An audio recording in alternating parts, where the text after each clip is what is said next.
السلام عليكم. النهارده في سجل جديد تم اضافته للسجلات التجاريه اللي هي بتكون تبع وزاره التموين والتجاره الداخليه، والقرار ده كان رقم 41 لسنه 2020، وده القرار دوت استنادا للنص دوت.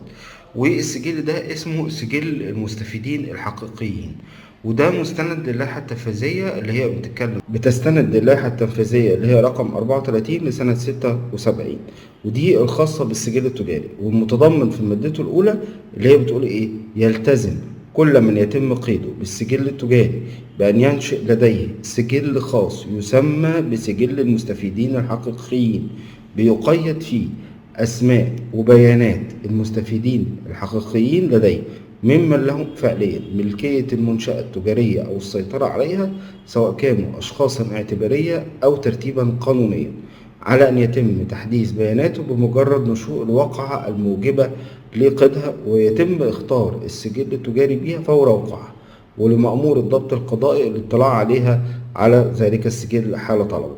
ايه السجل ده؟ السجل ده عبارة عن اسمه سجل المستفيدين الحقيقيين. لما انت بتيجي تنشئ الشركة او حتى بعد انشائها، المفروض ان انت بتعمله وبتحط فيه السجل التجاري دوت كل الشركاء وتعاملاتهم والاسماء بتاع الشركاء، وايه القانون اللي اتأسست فيه الشركة، ووصف النشاط بتاعك، ورأس المال المصدر، ورأس المال المدفوع بتاعك.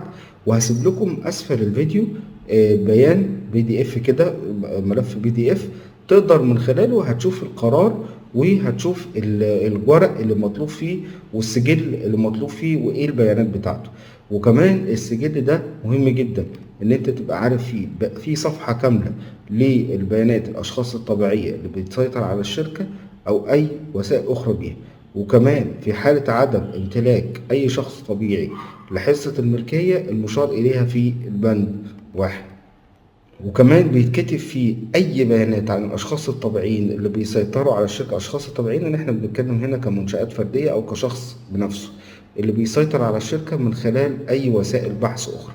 مهم جدا ان السجل ده تعرفه. السجل ده ثمنه حاليا في وقت كتابه الفيديو في حدود 600 جنيه ثمن السجل، والسجل ده بيدفع سواء ساعه تاسيس الشركه او حتى بعد تاسيس الشركه، ومن ضمن السجلات الموجبة اللي انت بتجيبها للشركة بتاعتك وعلى حسب نوع الشركة اللي انت بتعملها.